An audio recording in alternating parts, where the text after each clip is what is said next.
Hey guys, welcome to the Cold North podcast. Today I have some very special guests once again. Riivata Visuals, they're one of my favorite music video production companies. They've done amazing videos for some of the bands just that I know is VOLA, Humanity's Last Breath, Hexis, Allt, Fear Factory, a lot of Danish bands actually, which is really, really cool. And I've heard a lot of good things about them, and I'm really stoked to get in their heads and talk to them about making videos and how they approach stuff. So without further ado, let's get into it.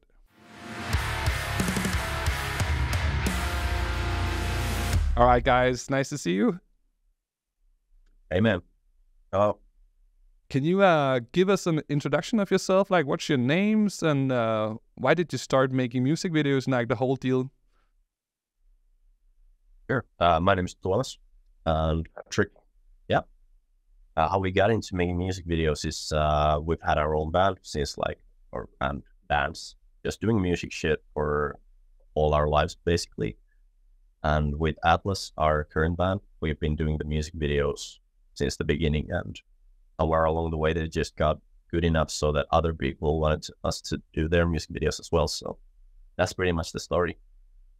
That's sick. So it was kind of out of necessity at the beginning. Yeah, for sure. And we really, we were fascinated with the video stuff and just wanted to do that shit ourselves also. So yeah, very organic, I guess. Did you have any skills before or? And not really. No, not really. We bought a camera and figured out what to press record, and we took it up from there. That's sick. That's actually the exact same way me and Andreas got started doing that. Having the need. It's amazing what you can learn from YouTube. And Yeah, I learned all the stuff from YouTube as well. yeah, same here. That's sick, actually. So did you just kind of get some kind of, exposure to other bands that then wrote you, hey, can you do something for us? Or how did go from being like, hey, we do it for ourselves to now we're making a living out of doing this now? Basically, Buster, who plays in Humanity's Last Breath and also does mixing, he's mixed all the Atlas stuff, and we've been friends since 2016. And that was our first actual client, I guess you could say. We did the Earthless video. That was our first real video. That's a great start. Yeah, that is a great start. Yeah, we are lucky there because they're a great band, and it's right up our street. We can really do the visual stuff that correlates with the music because it's so fucking heavy.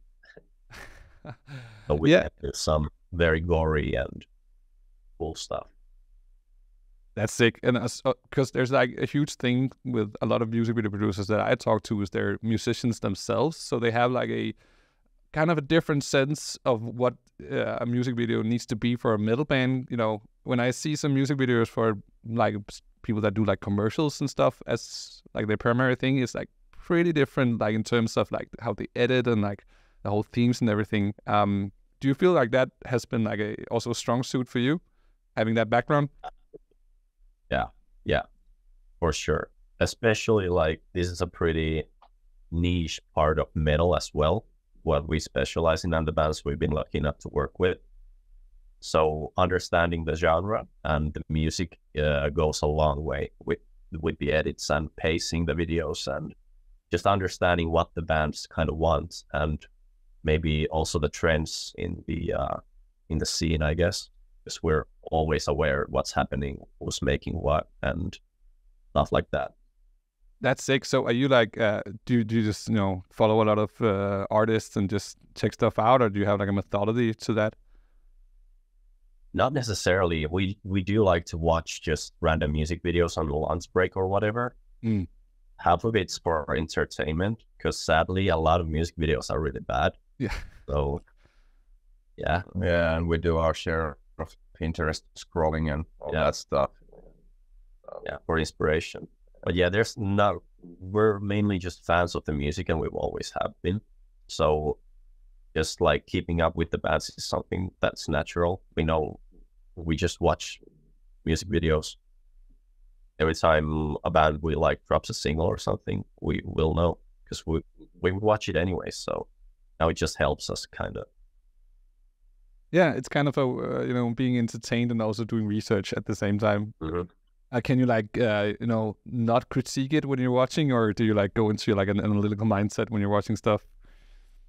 Well, it's kind of impossible to watch anything anymore. Yeah, exactly. When we work with video stuff like movies or fucking advertisements or anything, basically. You don't want to analyze, but you're constantly doing it and help ourselves, I guess. Yeah. Well, that's just kind of what do you call it? Work. It's just like a Danish word for it, but like when you get work error in your mind, so everything like is work related. Yeah. So there's like two questions I have here. So the one is, what is a good music video for you guys? A good metal music video. Let me say that. Maybe even more specific. What is a good metal performance video for you guys? Metal performers. Yes. So maybe not, because I could ask, is like, what is a good music video? But that's too broad, like, because there's a lot of different ways of doing it, and another.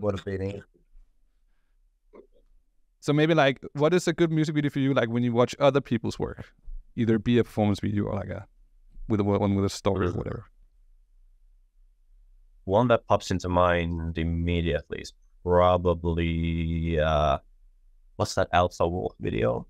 Akudama? All the maximalism thing. Yeah, Akudama. Yeah. That's really not our style, but I can really appreciate that. It's a super cool fucking music video. Insane amount of work on that one. Yeah, it really is. I actually just talked to him a couple of weeks ago, and he told me it was like he did like 10 seconds in a couple of days. What the fuck? Yeah, like it was insane workload. Yeah. But it's props to him for doing that. Yeah, exactly. I also is it like a 4-minute song or something? Something like that, yeah.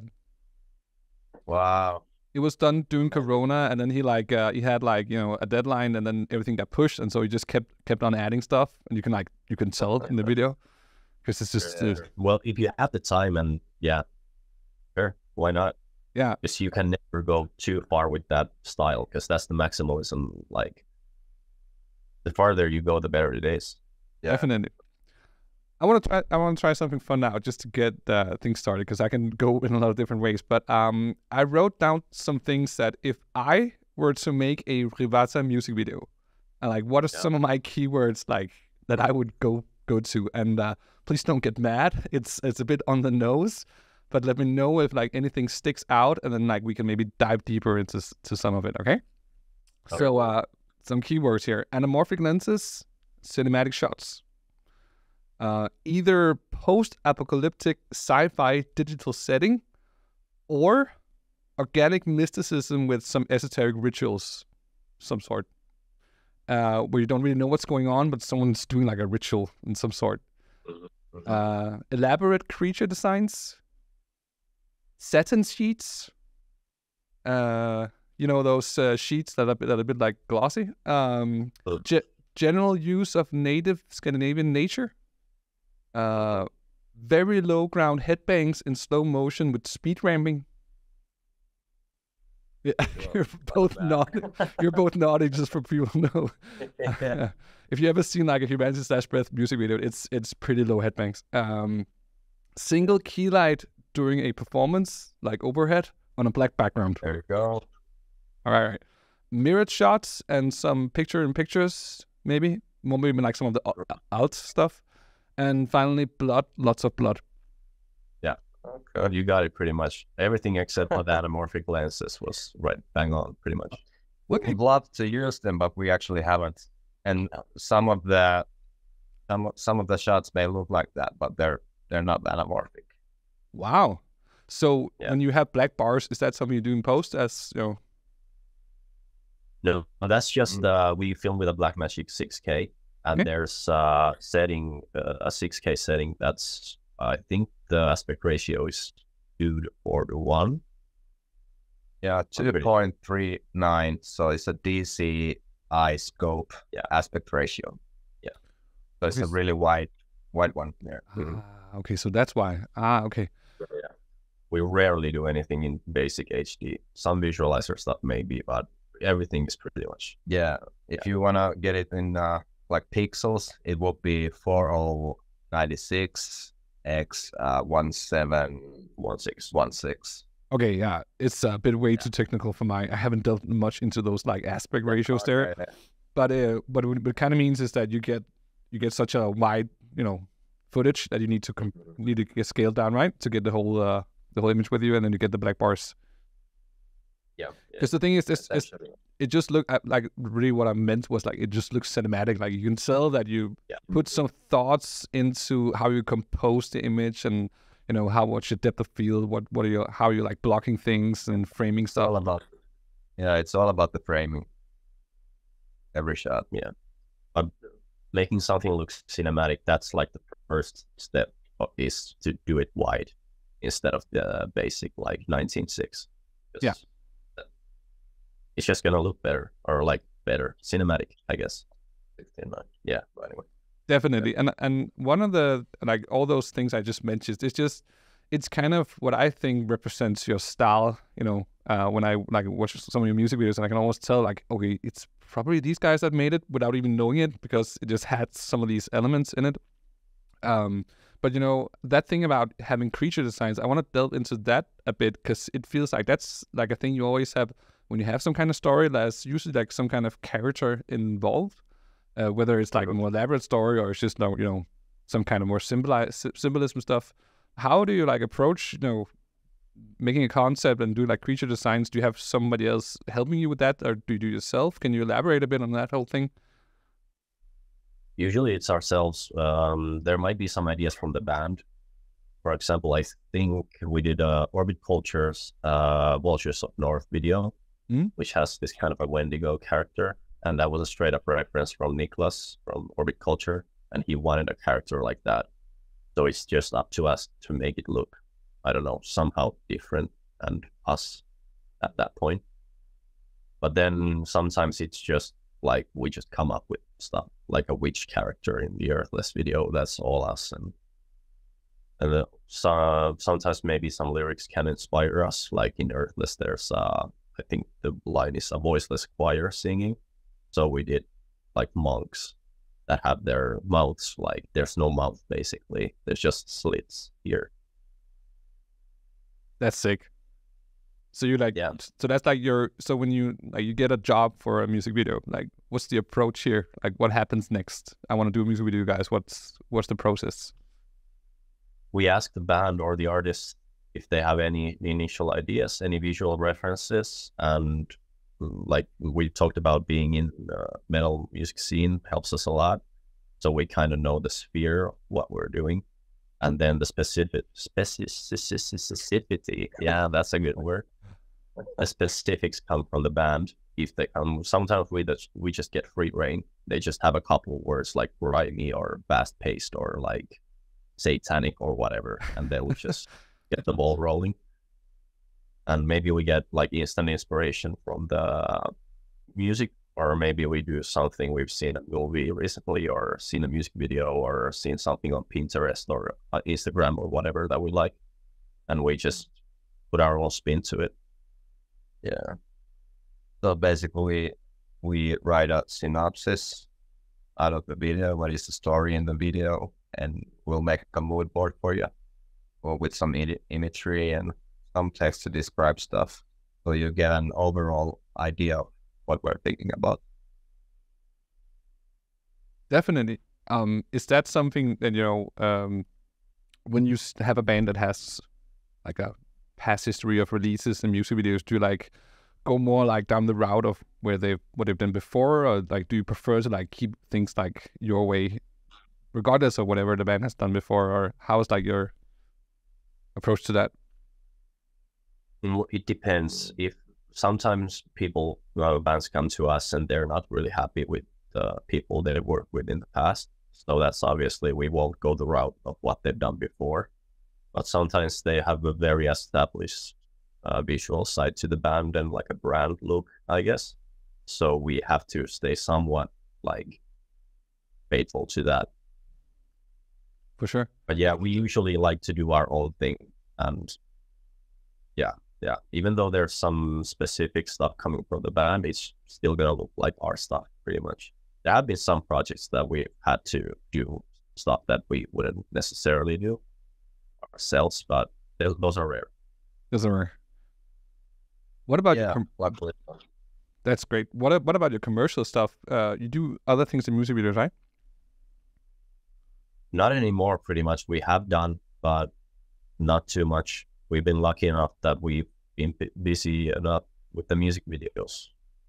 Cool. We've done some small commercial stuff, but that's it. Okay. For like local Finnish stuff or? Yeah, local Finnish stuff. Awesome. But I don't think we have done even a one this year, so. No, zero. Yeah, all music videos.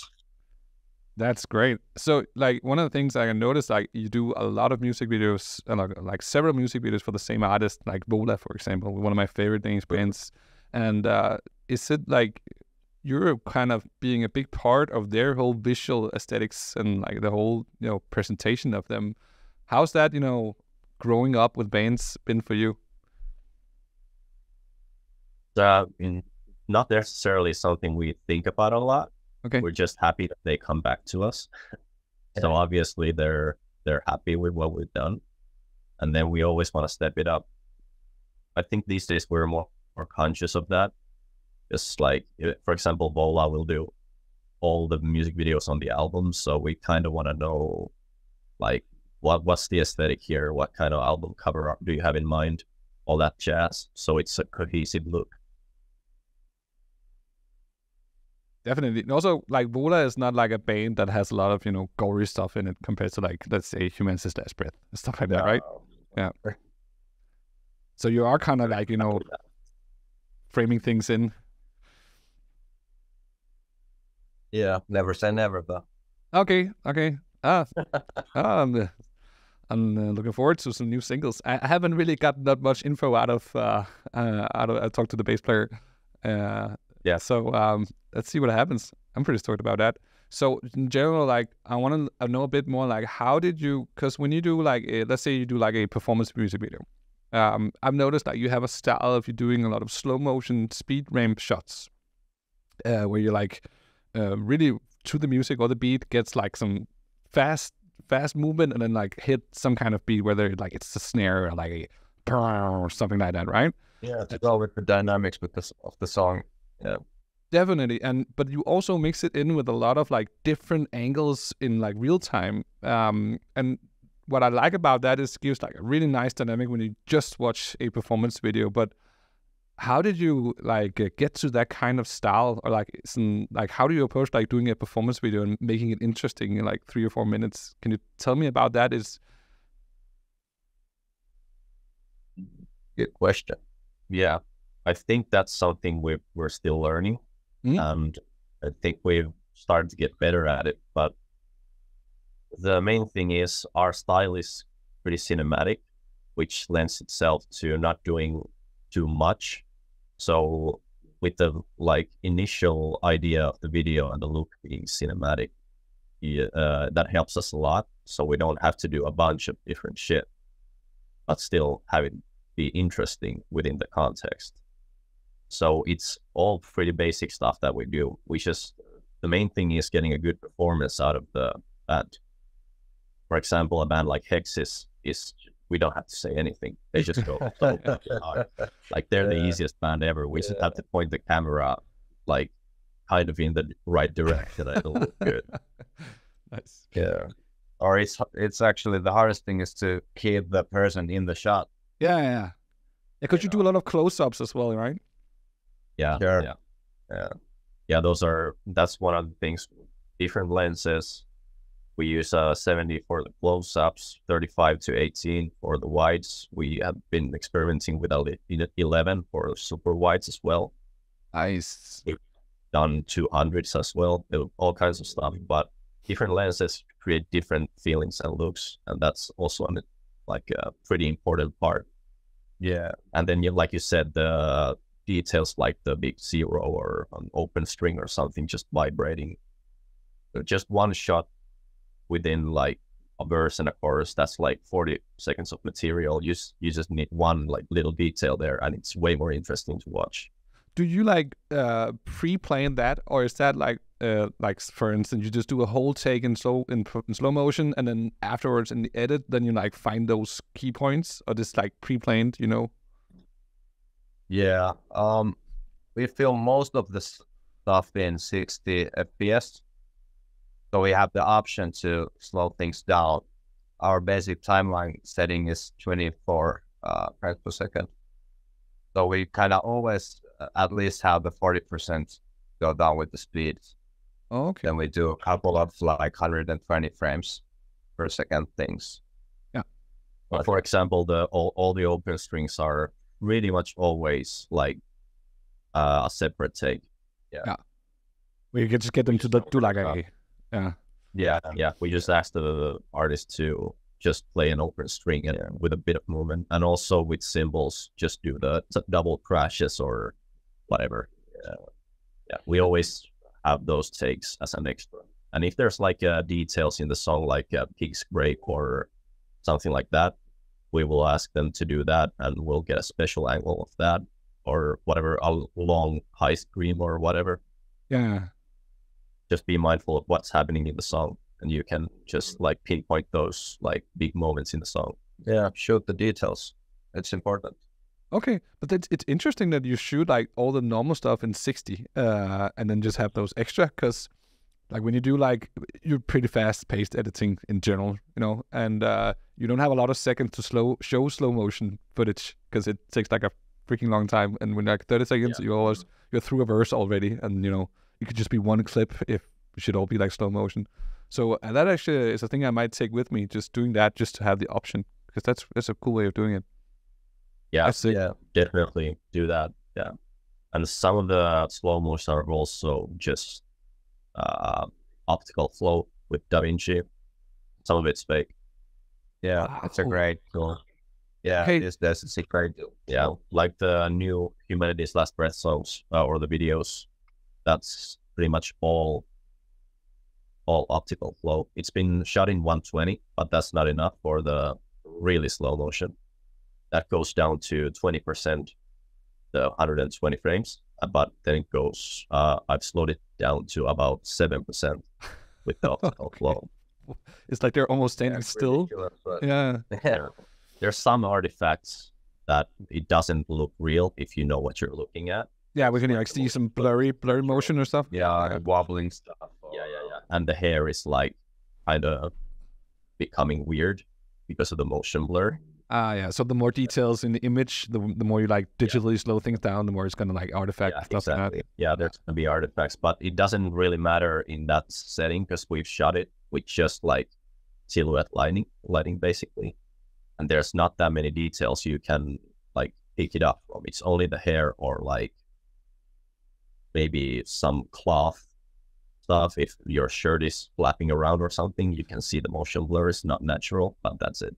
Yeah, so if I like paused the video and like did a frame analysis of like one frame, I would probably notice stuff. But like also in general, because you put a lot of stuff. I don't know if some of it is like in camera, like you have like kind of a lens effect you've used also in the new video for Blood Red Hourglass, where it kind of looks like it's like blurry on the outside and then clear in the middle. And there's some lighting art. I don't know what it is. Is that like an effect afterwards, or is that? That's an in-camera effect. We use lens filters. Ah, cool.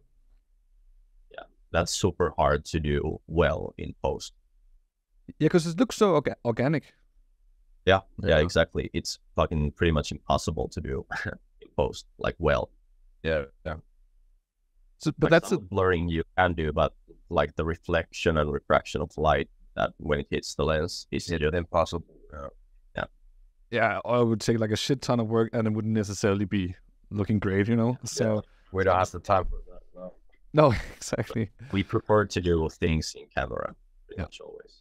You can tell also like compared to like the Alpha Wolf we talked about, which was like I think it was like random footage from like a phone maybe, and then it was like mostly After Effects done work. Where you guys like when you do like that cinematic approach, it is more like pre-planning, I feel, and you know, getting the things in camera, but you still, from what I can tell, do a lot of stuff in the edit. But it's more like, you know, as you say, editing and like speed ramping and stuff. So it's not that much like doing post effects other than like some transitions and stuff like that. Is that correct? Yeah, that's correct. Just that's also, to me, that's the cinematic look, not having some weird jarring transitions and like spinning shit and Yeah. or whatever. It's But- just hard cuts basically all the Yeah. time. Like I think we only have 2 videos with crossface even. Yeah. Yeah. But you have done some videos with like some After Effects stuff, but like was it the Fear Factory videos where did a lot of like lasers and stuff like that and muscle flashes and I don't know. Yeah, Yeah, so much stuff. all that stuff. Was that like That was a learning experience as well. Okay. Yeah. It must have taken a shit ton of time. Yeah, I wish we had a shit ton of time. We didn't. So yeah. Okay. We worked around the clock quite. Yeah. The first one was done, the whole production was done in 6 days, Holy crap. including the shooting. Okay. Shot for 2 days and we edited and color graded and VFX everything in 4 days. Did you have So when the computer were rendering, we were sleeping on the couch and that kind of a thing. so it's maybe that's a good time to be partnership and be 2 people? Yeah. How do you like do you have like strengths and weaknesses that you exploit from each other? Yeah, well, Patrick's been doing all the color grading forever because I have no idea how to do that. I have some basic understanding of it, but since he has always done it, I haven't needed to. And it's way easier to have that kind of workflow that I edit. He takes the color, I can move on to the next edit, and we can just have like a revolving door. That's sick. So you like mostly do the editing stuff and he does the colors. How about the VFX? Is that split between you or? That's pretty much split, I guess. Yeah. Yep, I guess. But you don't seem to do a lot of more of those like 3D CGI things anymore. No, not that much. Because so much. what we've learned is it takes a shit ton of time, a shit ton of money to do it. And PC power. So, Yeah, and PC, big hardware. time. Yeah, there you go. I totally get that because it's the same thing. Like I think the most hours I've used on music videos were some of my earlier stuff, which was really After Effects heavy. But that was also because there was a huge learning curve with learning like 3D programs and green screen and stuff. And just found out that it didn't necessarily make a music video better by doing it because it was more of a I wanted to see if I could do it and make it look real. And once you got that, it was like, okay, I know I can do it, but now it's more like time, money, effort.